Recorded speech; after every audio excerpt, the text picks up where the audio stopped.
Well, hello, everyone, and thank you for joining us this evening for a very special edition of COS Live. I'm your host, Rita Peters. I'm the Senior Vice President for Legislative Affairs with Convention of States, in addition to being one of your co-hosts for COS Live. And guys, today, Andrew Lusch, my regular co-host, is not here because, in fact, his wife is having a baby. So he definitely gets a pass for today. But I am really excited to announce that for today's episode, which is our 10th anniversary celebration episode for Convention of States, I have a very special guest host to join me. And you'll never guess who it is. I can't do a good drum roll effect with my mouth, so I'm just going to tell you it's none other than Producer G, Garrett Humbertson. Producer G, Andrew and I have been trying for months to get you on this side of the camera. I was so excited when you agreed to join me for this very special 10-year COS anniversary edition episode. How does it feel to be on this side of the camera, Producer G?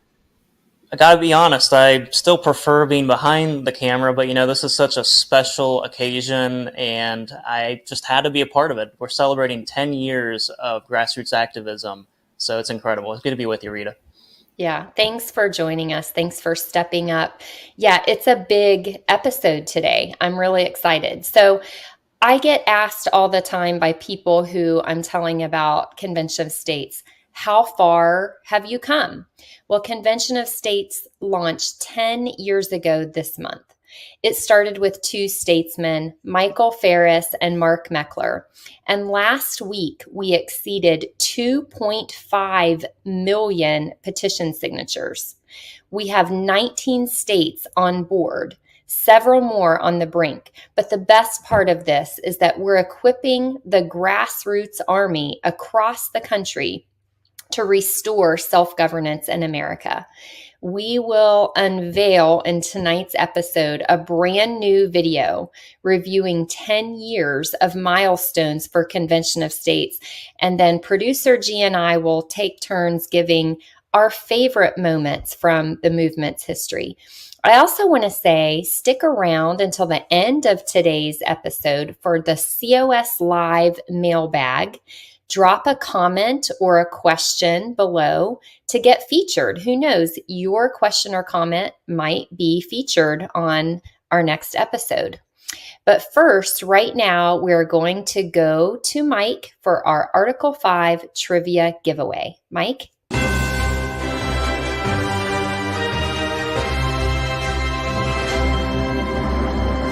Thank you, Rita, and welcome, Garrett. Super glad to see you, and it's super exciting to know that we've got Elijah stepped in the world and Andrew's away, welcoming his newest son to the world. What an exciting time. And today I'm going to cover some trivia and see if you've been watching or not our simulated convention, because our trivia question will be surrounding that right now. So what I want to do, though, is I want to give away a 10th anniversary mug. This mug is super cool. Oop, if you spill it, no problem. The coolest thing about it is not only does it have our anniversary logo, has a COS logo on it, it's 20 ounces, completely spill proof, and you put some ice cold beverage in there to last you 24 hours. If it's hot, it'll last you 12 hours, keeping it piping hot. What a great thing to have. I've been drinking out of it and enjoying the cold beverage, especially during the summer, right at my desk. Okay, so here's our question for today. Again, if you were watching the simulated Article 5 convention that we had in Colonial Williamsburg, then you probably know 49 states were in attendance at the simulated convention.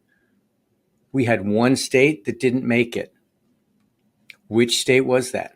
And I'll give you a little bit of a hint that at the 1787 convention, there was one delegation, one state that wasn't represented there. It's the same one. How's that for a coincidence? I'll be back later in the show to give the answer. Hopefully you won the mug. If not, just go to shopconventionofstates.com and pick up a tumbler, and you will enjoy it just like I am. Back to you, Rita. Thanks, Mike. And now we are moving right on into the main part of the program, which is this 10th anniversary highlight reel that Producer G has put together for us. I haven't seen it yet, so it's going to be a complete surprise to me too. So Producer G, why don't you show us that film?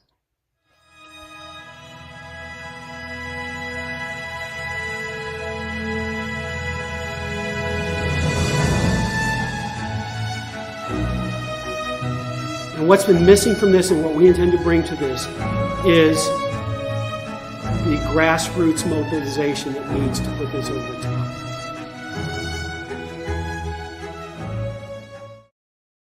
The lines at bookstores are out the door.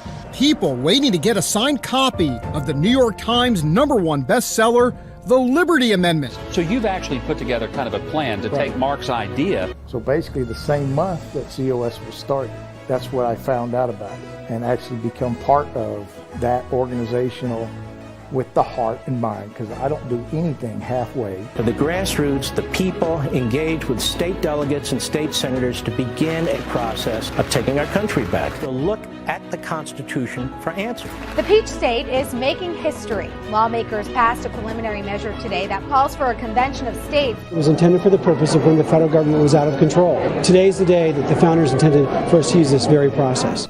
What made me join Convention of States is for my children and for my grandchildren. I'm a grandmother now, and I want to make sure that I do everything I possibly can. I spent 10 years up here in the Senate and left early because I don't see a solution in the U.S. Senate and the U.S. Congress to fix what's wrong with our country. A convention of the states empowers the people of America to get some things done. Term limits on Congress, term limits on judges, and a balanced budget amendment for America. Something needs to change, and it comes back to, the old well-used phrase, we the people.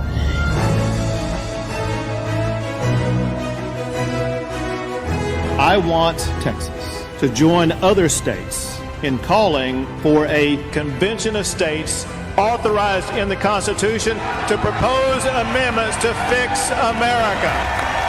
This is not Republican or Democrat. It's not liberal, conservative. This is about the people of America having the power to make the decisions and bringing that back from the federal government. Watch people light up and realize that they do have a voice. A force to be reckoned with. I was blown away. I was like, oh my gosh, this is the answer to so many of the problems that we have. It was like God sent me the answer. This is what you need to do to help correct the course that we're currently on.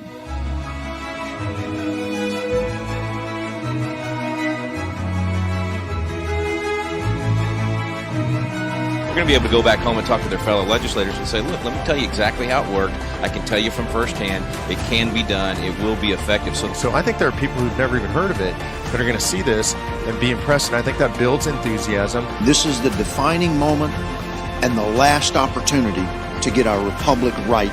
We need a solution as big as the problem. I ask you to stand in the shoes of our forefathers, to be brave, to act boldly, and to call an Article 5 convention to amend the Constitution. Thank you very much. This is the state of Arizona exercising the authority that was given to us by our founders. Will we join George Mason in stepping forward in faith? They want radical, pull them up by their roots change. They want to have a constitutional convention. A Soros-connected organization signed a letter declaring a campaign to stop the Convention of States movement. Why are these Soros-connected groups so bent on defending the status quo in D.C.? Because they like it the way things are. I've come to realize that Congress is never going to stop spending. It's never going to restrict its power. I'm convinced that this is something that can happen.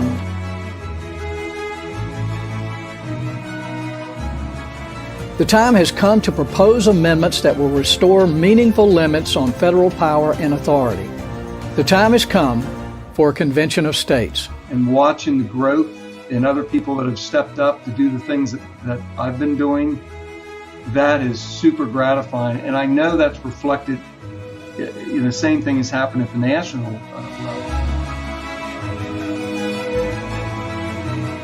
I just couldn't stand by.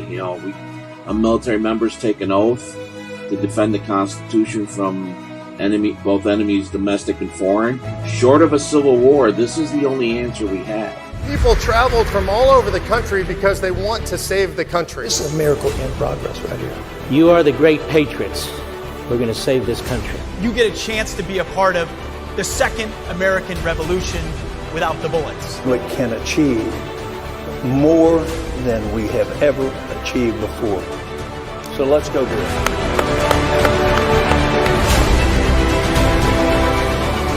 And I tell people all the time, don't look at your TV screen, your computer screen, or your phone screen to find a person who's going to save America. If you want to find that person, look in the mirror. Life's intended to be a battle.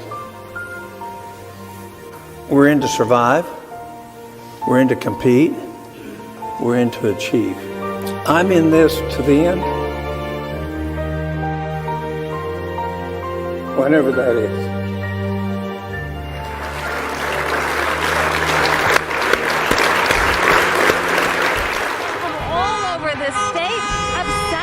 Governor and the stay-at-home order. The number of people goes down the block.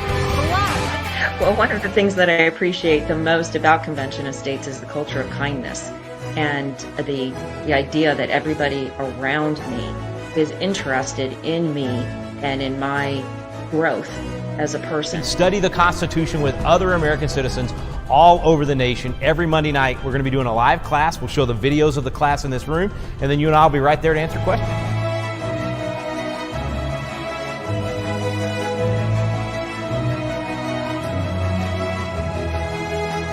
You are the last line. Give people hope. Give them a cause to unite behind, to get excited about that, yes, they can make a difference. They can change things.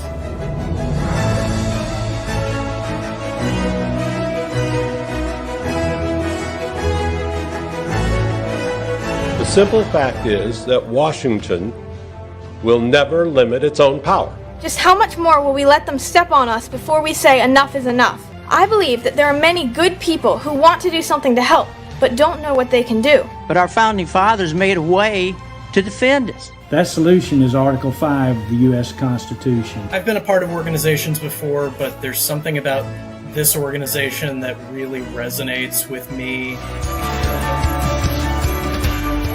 This is the most crucial movement in America, bar none.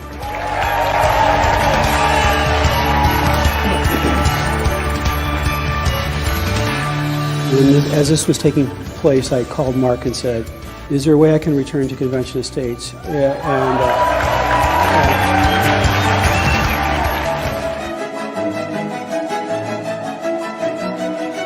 And that's what the Convention of States movement is about. It's about going to Washington, D.C. and taking your power back. Do you want to take your power back from D.C.?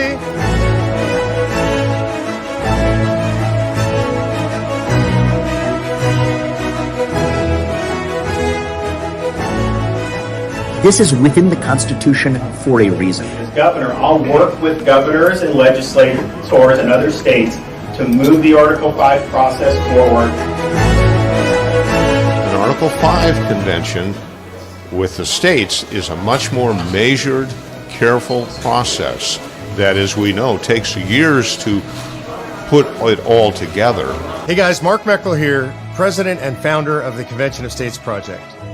10 years ago, my co-founder Michael Ferris and I founded the Convention of States Project, and can't believe it's been 10 years. So much has been accomplished over the last 10 years, and all of it because of the hard work of activists like you. We built Convention of States for you, but really, it's you who make it happen. As I look forward to the next 10 years, I'm sure one of the things we're going to do is we're going to call America's first Article 5 convention under the United States Constitution. And when we do, all credit's going to belong to you, because you, the activists, are the ones who are going to make it happen. If you're not involved with Convention of States already, go to conventionofstates.com to get signed up today. because you need to be part of the movement that's going to save America. You have outdone yourself with this video. What an amazing recap of the past 10 years of Convention of States. I don't know how you do it. I don't know how many hours of footage you had to go through to pull all that together, but it's an amazing video. And I'll just tell you, my favorite thing about that video is how it really does a great job of portraying what really sets Convention of States apart as an organization. You know, there have been other efforts centered around Article 5 before, trying to get an Article 5 convention for various purposes, balanced budget amendment, term limits, various different things. Those are generally led by legislators or by leaders of a nonprofit organization, and that's all well and good. But what sets Convention of States apart is it really and truly is and has been from the very beginning a grassroots organization. And that was always very intentionally the plan, is that we needed to build a grassroots army to then work through their state legislatures to get this done. And I love all of the clips of the grassroots. We have a volunteer-led grassroots team in every single state in the nation. And that's huge. So I love how this video really is appropriately a tribute to the grassroots. So I know this might seem weird because I know you made that video, but I just have to ask, what were some of your favorite moments to remember and relive as you put that video together? Yeah, well, I just want to pick up on something you said, Rita, which is from the very beginning, Convention of States is about being a grassroots organization, and that's different from any other Article 5 attempt that's ever been done before. And we know that an Article 5 Convention of States has never happened before. And our theory of Convention of States is because there's never been a mobilization of the grassroots in this way. And what's amazing is you saw that from the very first clip in that video. It's Michael Farris in 2013 at ALEC. Before a group of state legislators, he's like, I know you legislators have heard about Article 5 before, but look, this is going to be different because it's going to be grassroots based. It's going to be from the people. And we believe that's what's going to get it done. And so you're right, Rita, that's what has set the movement apart. And really, you know, it's about a bigger vision than even calling the first Article 5 convention, which is a big flex in of itself, to do something that's never been done before. But what we really need is a reawakening in America of self-governance, and for the people to keep their government accountable. That's the vision of Convention of States. It's a long-term vision. It's not a one-time event, even though we believe that that will be a history-changing event. And so absolutely, that is what sets Convention of States apart, and it's always been the citizen grassroots army. And I know you've had the same experience, and I get to be on the road sometimes to film some of these events and to get to meet the great Americans that are part of this movement, who volunteer their time, their talent, their treasure. It's just incredible. The people that you meet are just amazing that have joined this movement, and they're gonna save this country.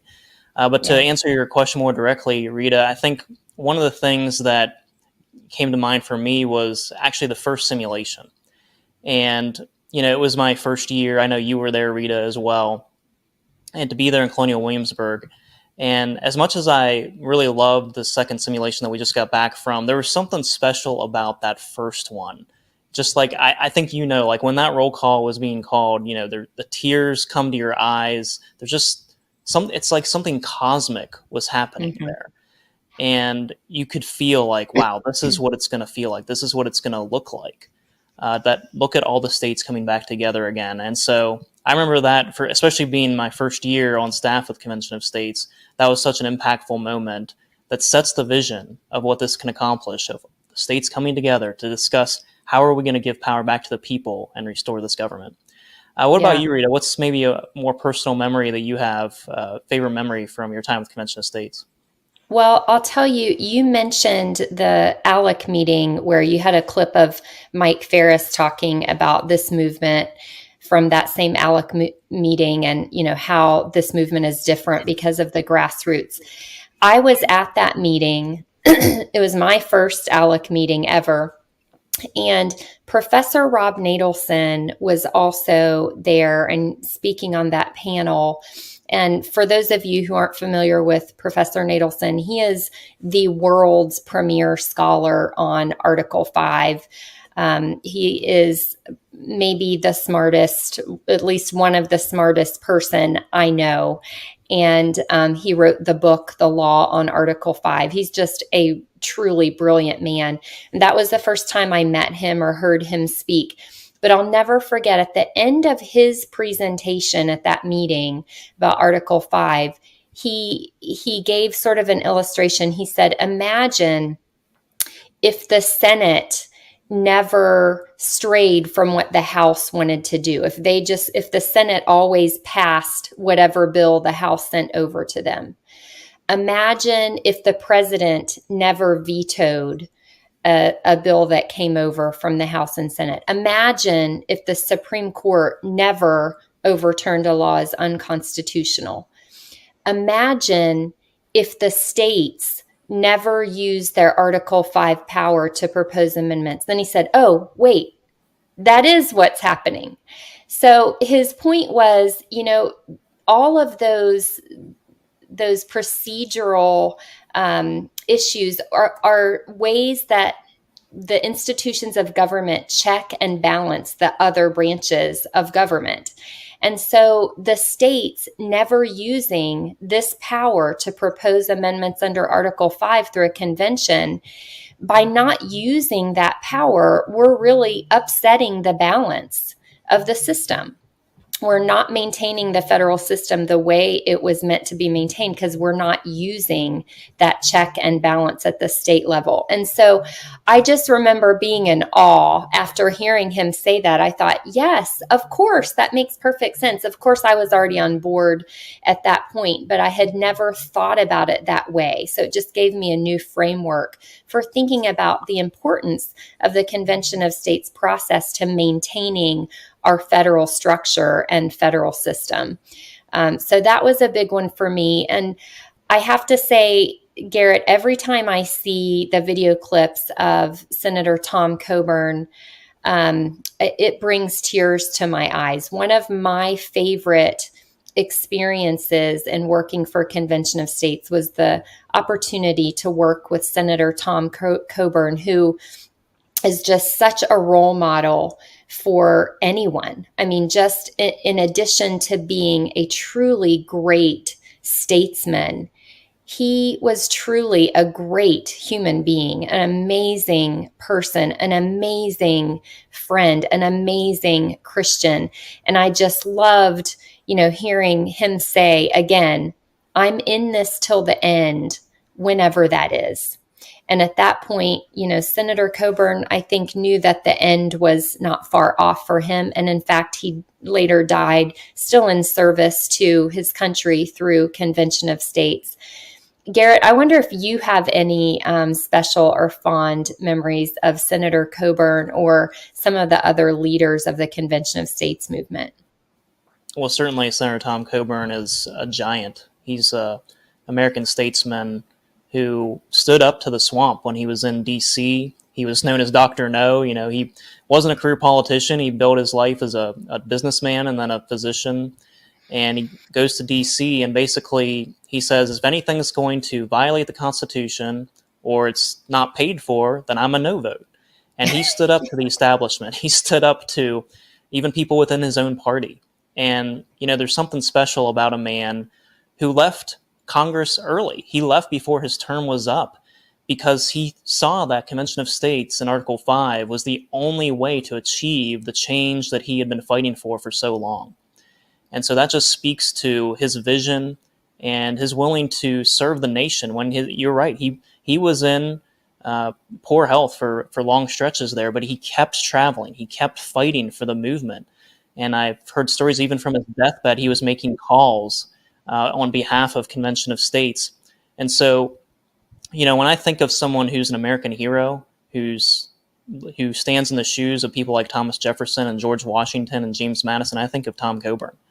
And the fact that we got to fight alongside him is something I'll never forget. And the personal conversations, few though they were, I got to work alongside with him, as I know you did, Rita. And those will always stay with me. And the insights and the wisdom that he was able to share, and the humility that he brought, even though he had accomplished so much in life and was such a giant. And so absolutely, I'll always remember Tom Coburn for that. And I think we've got to carry that same spirit with us, that we're going to fight no matter the cost, no matter the obstacles, that we will get this done and we will press on until the moment of victory when God delivers it. Another moment that comes to mind for me, Rita, is when I was in Texas. I think it must have been 2017. And I was on the ground there with the Texas team. They'd brought probably 500 plus volunteers to the Capitol building. And it was the State of the State address from Governor Abbott. And it was the day that Governor Abbott declared Convention of States as an emergency item for the legislature. And to me, that was such an amazing moment to be with all those grassroots as they stood up and cheered and celebrated in that Capitol Rotunda, along with Abbott and the legislators below. It just showed me the power of the grassroots, because without the grassroots, Abbott does not make that speech. It takes that kind of pressure from the volunteers and from the citizen activists. And to see Abbott take that step and say, yes, Texas is going to be one of the next states to pass Convention of States was such an incredible event. Rita, I want to toss back to you with this question. What do you think? We've had 19 states pass the application so far. We need to get to 34. And we're over halfway there. But you've been around since the beginning. So are there any states that have passed that really stood out to you when that vote was tallied up, that felt really satisfying or was really memorable for you? Yeah, well, I think one, and maybe this is just because it's a recent memory that it's special, but I remember in West Virginia, when we passed there just last year, right? Yeah. That was a big deal because we had been stuck in West Virginia for so many years. And, Garrett, in the work that we do here on the national team, and I know it's the same, maybe even more so for some of our state volunteer leaders, but it can get really discouraging when you get up against the politics of it, or you come up against an obstacle, like maybe one leader in a House or a Senate of a state who just doesn't want to let it get through for whatever reason. And sometimes it seems like there's nothing you can do to get past them. But last year was finally our year for Convention of States in West Virginia. And it was starting to get late. We were late in the session. We were wondering if it was going to happen. And we kept being told, yes, it's going to happen. It's going to happen. It's going to pass.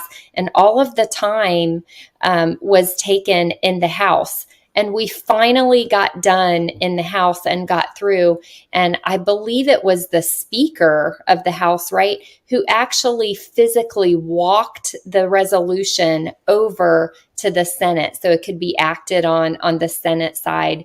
And that was just, it was so gratifying to see that kind of excitement. And, yes, we did this in West Virginia, and we're proud of the fact that we did it in West Virginia. And then of course, it passed on the Senate side on a voice vote, if memory serves. But I have to say, that was my favorite state to get passage because of that.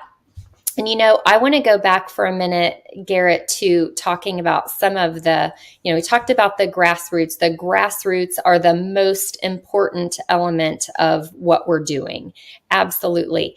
We also, though, are blessed with some giants in the movement who just help drive the ball forward so much. And one of those is Mark Levin. Yeah. And in the video, it talked about Mark Levin, and he wrote the book, The Liberty Amendments, which came out the same month as Convention of States, the organization, got started. And what most people don't know is that was not a planned thing.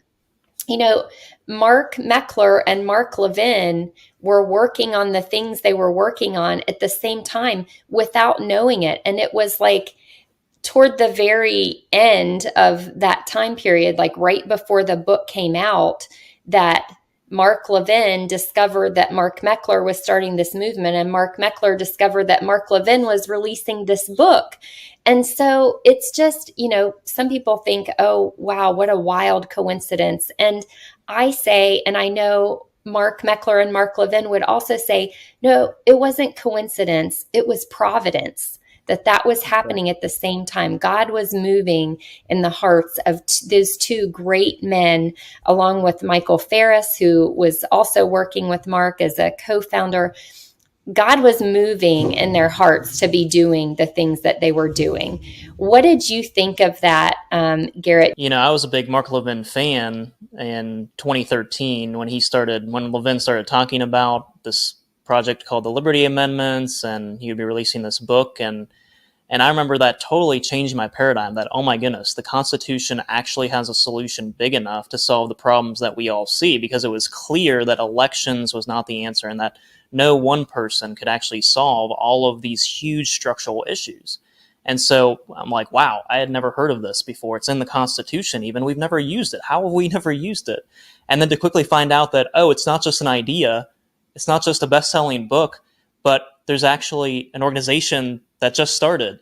And when I heard that story of it wasn't coordinated, I always assumed that it was coordinated, between Mark Meckler, Mike Ferris, and Mark Levin. To hear that it wasn't, that just shows that there's something special about this movement. There's something providential going on, and it's going to happen. I firmly believe that this is going to happen and that we are going to save the movement. And, it reminds me, I was such a huge Levin fan, and I still am. And it reminds me of the time when there was a recording of Levin's show, Life, Liberty, and Levin. And Mark Meckler and Tom Coburn appeared on that program, and I was able to be on the set. I was invited on the set, and that was such a cool day. I just was totally nerding out, from a video standpoint and everything. And it was back in the days, I think he has a smaller set now. It's his home studio, but he had a huge studio here a few years ago, and it was just beautiful. And to meet Levin in person, to have lunch with him, and to see Mark and Tom Coburn have that conversation with him on the set about Article 5, about Convention of States, about these huge problems that we actually have a solution for. I was just on cloud nine. And so that has to be one of my favorite moments as well. And just Mark Levin, he brings such an intellectual firepower and gravitas to the movement, having worked in the Reagan administration and being a constitutional attorney and being this huge megaphone for Convention of States. I think he's definitely been, the chief proponent in the media for Convention of States, and we can't thank him enough for that. Absolutely. Garrett, I want to ask you, you gave me a chance to tell our viewers about my favorite state passage story. And I know that you, because you record video, you don't only take video of things yourself, but you also record video footage of things happening online. So I know that you are always watching committee hearings and various debates and things that happen, and all of the floor debates. And you see too every state as it's passing. So do you have a favorite story, either from a committee hearing, a floor debate, or a state passing the resolution? I keep going back to Nebraska for some reason, because in my mind, Nebraska was one of our most difficult states. It was this strange, if you will, unicameral system. They have a filibuster rule. Even though we had a strong majority support in the legislature there, or the unicameral, we just couldn't seem to get over this filibuster bar. And so I kind of always assumed, it'll be like the 32nd, 33rd, 34th state. They'll be one of the last ones because of that weird filibuster rule. And when it started happening last year, it was through a wide range of procedural moves that the team there made, that Senator Steve Halloran made, and just the intelligence to do those kind of moves. And honestly, it felt like providence. It felt like many miracles happening along the way to get to that stage. I think it happened over a series of sessions, actually, to get to that point. Yeah. Rita, you know better than I am, sure. And so for me, I create these victory reels every time we have a victory. I'm putting together a victory reel all of a sudden, because I'm oh my gosh, we're gonna pass in Nebraska. And not only were we gonna pass, but it was gonna be the state that we hit the halfway mark on as well. And so what a huge achievement for the Nebraska team, for Senator Steve Halloran, who was the point of the spear there in Nebraska, for Dave Schneider, the regional director with Convention of States. I don't know, that one always stands out to me because it was like such a Herculean task to get that passed in Nebraska. I don't know. What's your perspective on that one, Rita? Yeah, it was amazing. And it brings tears to my eyes again. It sounds like I cry all the time. I don't that much, but it does bring tears to my eyes when I remember back on how much Senator Steve Halloran, our Nebraska sponsor, had to do in order to get our application passed in Nebraska. And, I think about how we today look back on the founding fathers and we just are in awe of what they did, how brave they were, and how just they were statesmen. They sacrificed their own interests to do what was good for the country. And we still have people like that all over the country today. Senator Steve Halloran is one of them. And what some people don't realize is it's not just that he knew the rules, knew how to work the rules, developed a really smart strategy to pass the resolution. Senator Halloran is one of many of our sponsors across the country who uses his own political capital to do something that he believes is the only way to really restore the republic. And it just, it does bring tears to my eyes as I think about the sacrifices that these statesmen make all over the country. Every state we have legislative sponsors. In some states, we have champions. And I am just so honored to work with them. So thrilled that I get to know them, and just inspired and encouraged by them. So, Garrett, do you have anything else before we go on with the rest of the program? Anything else you wanted to share, thoughts that you had as you made the video, or just as you look back on your time with Convention of States? Well, I just feel so blessed to be part of this movement. It was not expected that I would be on staff with Convention of States, but when I got that call from Mark, that was, a life-changing moment where I get to combine my passions for American freedom with my passions for story and filmmaking. And so what an incredible journey that we're on, and getting to chronicle this journey of getting to save the Republic. That's something that will always mean so much to me. And no matter what it takes, no matter long it takes, you heard Kevin Lundberg in that video towards the end saying, it takes years to build something like this because it's such a high bar in the Constitution. There's so many states nowadays that it takes a lot. It takes millions of people working together, legislators, along with citizens, along with the staff to equip and support and give them the resources. But we absolutely are going to get there, and we have the confidence and the will to do it. And I'm excited, Rita.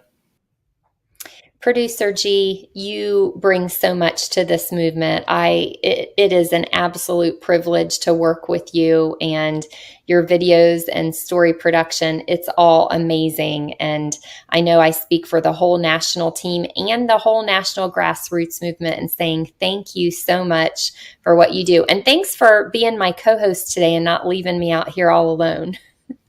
It's been fun. Yeah, I might have to do this more often. Who knows? Sounds good to me. Okay, folks, with that, we are going to go back to Mike Ruthenberg for our Article 5 trivia answer. Mike?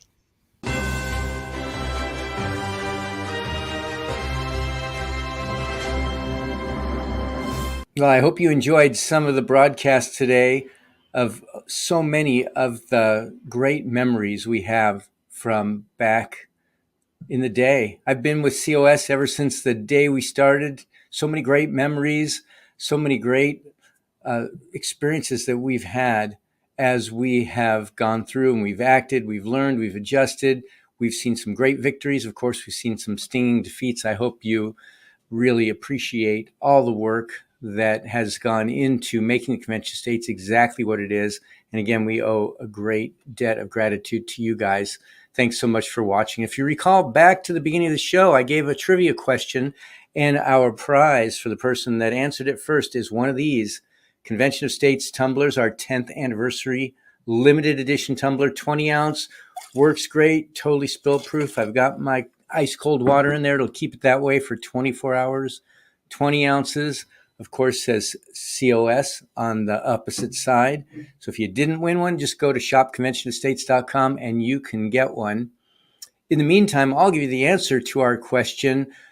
At the simulated convention, we had 49 states represented. One state was not represented. The question was, which state was it? The answer, Rhode Island. Maybe you heard the battle cry on Sunday with Mark, where he talked about Rogue Island not coming. It's kind of interesting because back at the 1787 convention, Rhode Island actually chose not to send a delegation at all. Here, the one person we had that was going to represent Rhode Island actually had a personal family emergency that they needed to tend to, so they weren't able to come.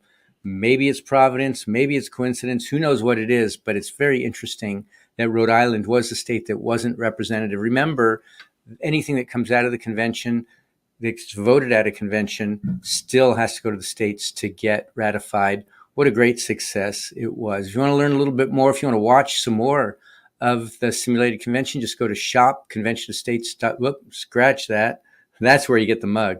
Just go to conventionofstates.com and click on the simulation pull down, and you'll be able to watch some of the cool stuff that's been going on. Thanks for watching, and I will turn it back to you, Rita and Garrett. Thanks, Mike. And you know what? I think I said goodbye to producer G too early. Garrett, come on back and help me do the next segment of our show, which is the COS Live mailbag.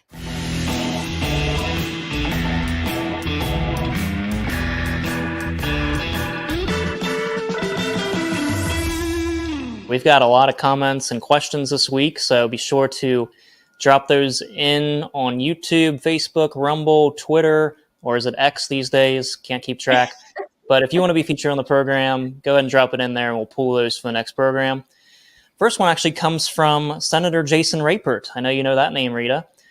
And Yep. he commented on one of our broadcasts and says, "Thank you to Convention of States for ensuring the Article 5 process is understood and for educating American citizens on this important provision in the U.S. Constitution.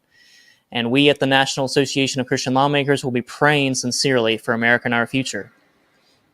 How sweet of him to send us a little message like that. So for those of you who don't know, Senator Jason Rapert served as our vice president for the simulated convention a few weeks ago. He did an amazing job. He's such a gifted speaker. He is a former legislator. He was one of our Arkansas sponsors when we passed our resolution there. And now he heads up the National Association of Christian Lawmakers. And by the way, we will be working with them in some of our past states, the states that have already passed our Article 5 application, to see what their legislative priorities are in those states and maybe getting behind some of their legislative priorities that also align with our mission of limited government and a self-governing nation. Producer G, what's next? Well, we've got a few comments related to the simulation. George Pitt says it's the greatest civics lesson ever told. I love that, George. Absolutely. Yep. From David Payne, the Commerce Amendment, Section 2, about Congress holding all power and not delegating to agencies. Would this mean that all rulemaking, i.e. denying the EPA power to set emission standards? Taken to its logical conclusion, the EPA would simply enforce all decisions made by Congress. Come to think of it, this sounds great. Congress would stick to the most vital rulemaking necessary, and all the micromanaging details the EPA creates to control the economy would go out the window. So what do you think about that, Rita? David Payne commenting on the Commerce Amendment that was proposed at the simulation. Yeah, I think he's got it exactly right. I think it would be a great thing by requiring Congress to be the one to make rules and regulations that have to do with the Commerce Clause and not letting Congress just delegate that to agencies. I think you're going to end up with a lot less red tape.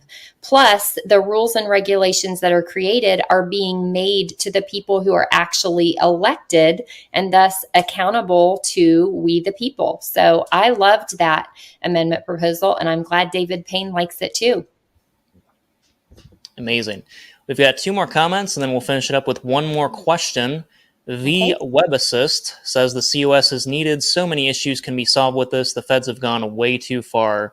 I couldn't agree more with that. And then Kay Roberts says this exceptional measure is what will prevent the U.S. from falling the way that history's republics have collapsed into despotism. What do you think of those 2 comments, Rita? Yeah, absolutely. That's the idea. Absolutely.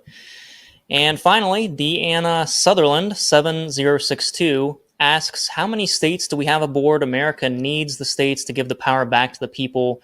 We had 49 states attending the simulation. Of course, Rhode Island didn't show up. I want to congratulate Woody Jenkins, who was the convention president. What's next for Convention of States?